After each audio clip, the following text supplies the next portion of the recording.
Hi hello. ഞാൻ ആദ്യമായിട്ടായിരിക്കും ഇങ്ങനത്തെ ഒരു വീഡിയോ ചെയ്യുന്നത് കേട്ടോ. എൻ്റെ ക്ലാസ് കഴിഞ്ഞ് ഞാൻ ജസ്റ്റ് എൻ്റെ ക്യാബിനിൽ വന്നിങ്ങനെ ഇരുന്നു. ഇന്ന് ക്ലാസ്സിലുണ്ടായൊരു സംഭവമാണ്. ഞാൻ ഇങ്ങനെ പല ടോപ്പിക്സും നമ്മളിങ്ങനെ ചർച്ച ചെയ്യും. അപ്പോൾ റാൻഡംലി നമ്മൾ കോൺഫിഡൻസ് എന്ന് പറഞ്ഞ ഒരു ടോപ്പിക്കിനെ കുറിച്ച് സംസാരിക്കാനിടയായി. അപ്പോൾ ഞാൻ എന്താണ് കോൺഫിഡൻസ്, നമുക്ക് എങ്ങനെയൊക്കെ കോൺഫിഡൻസ് കൂട്ടാം എന്നൊക്കെ ഞാനിങ്ങനെ പറഞ്ഞുകൊണ്ടിരിക്കുകയായിരുന്നു. അപ്പോൾ എൻ്റെ അടുത്ത് ഒരു കുട്ടി ചോദിച്ചൊരു കാര്യമാണ്, ma'am, is confidence related to parenting? അപ്പം ഞാൻ പറഞ്ഞ ഉത്തരം, it's not solely related to parenting, but yeah, പാരൻറ്റിങ്ങിന് എല്ലാത്തിലും ഒരു there is a role, of course. അപ്പോൾ ഡെഫിനറ്റ്ലി റോൾ ഉണ്ട്, but it's like a mix of lot of factors എന്നൊക്കെ ഞാനിങ്ങനെ പറഞ്ഞു. പക്ഷേ എന്തോ എവിടെ എനിക്ക് അറിഞ്ഞൂടാ, it is just staying in my head. And when I came back, now I was just thinking four A few minutes about this. എൻ്റെ മനസ്സിൽ ഇങ്ങനെ മിന്നി മാഞ്ഞ് വന്ന കുറച്ച് മൊമെൻറ്റ്സ് എൻ്റെ ലൈഫിലുണ്ട്. അതായത് ഞാൻ through out my childhood I was this stage person. അത് റെസിറ്റേഷൻസ് ഒരുപാട് ചെയ്തിട്ടുണ്ട്, പ്രസംഗങ്ങൾ ചെയ്തിട്ടുണ്ട്, പിന്നെ ഡാൻസ്, അങ്ങനെയെല്ലാം. എൻ്റെ ഏറ്റവും വലിയ എൻകറേജ്മെൻറ്റ് ഫാക്ടർ എന്ന് പറയുന്നത് എൻ്റെ അമ്മയായിരുന്നു. ഞാൻ റെസിറ്റേഷനിലേക്ക് വരാൻ തന്നെ കാരണം എൻ്റെ അമ്മയായിരുന്നു കുത്തിയിരുന്ന് ഇങ്ങനെ പഠിപ്പിച്ചു തരുമായിരുന്നു. ഡാൻസ് കളിക്കുമ്പോൾ വിടുമായിരുന്നു. എനിക്ക് പറയാനുള്ളത്, ഇതൊക്കെ ആൾ പിന്നിൽ നിന്ന് ചെയ്തു. പക്ഷേ ഞാനത് കഴിഞ്ഞ് വരുമ്പോൾ no matter the outcome she will be like on cloud 9.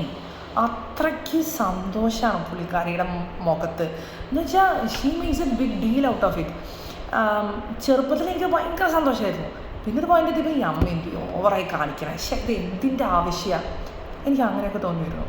പക്ഷേ this question from my student made me realise that എൻ്റെ കോൺഫിഡൻസിൻ്റെ 90% is my mother. It is my mother. കാരണം എനിക്ക് മനസ്സിലാക്കിയൊരു കാര്യമുണ്ട്. അതായത് ലോകം ഫുള്ള് എഴുന്നേറ്റ് നിന്ന് നമുക്ക് വേണ്ടി കൈയടിച്ചാലും നമ്മൾ ആഗ്രഹിക്കുന്ന ചില വ്യക്തികളുണ്ടാവും നമ്മുടെ ലൈഫിൽ.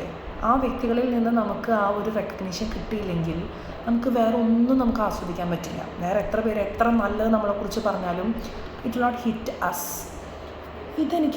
എനിക്കറിഞ്ഞൂടാ, ഞാൻ ഇതുവരെ എവിടെയൊക്കെയോ ആക്സെപ്റ്റ് ചെയ്യാൻ വിട്ടുപോയിട്ടുള്ള, റെക്കഗ്നൈസ് ചെയ്യാൻ, അല്ലെങ്കിൽ ഞാൻ വളരെ ലൈറ്റായിട്ടുള്ള എടുത്തൊരു കാര്യമായിട്ട് എനിക്ക് ഇപ്പോൾ ഫീൽ ചെയ്യുന്നു.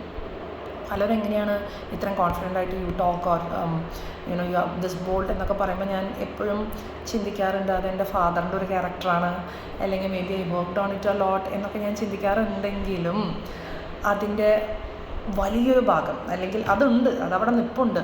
എന്നാലും ഞാൻ ചെയ്ത് കഴിഞ്ഞ് തിരിച്ച് വരുമ്പോൾ എനിക്ക് കിട്ടുന്ന ഒരു അപ്രിസിയേഷനും ആ ഒരു റെക്കഗ്നീഷനും, it has boosted me like hell. And I just want to hug my mother right now for giving me that sort of a confidence. And I really wish that all youngsters get that sort of a confidence and appreciation from their parents. And this also made me realize that, of course, how you deal with the output of your effort really matters your confidence, not just how you perform.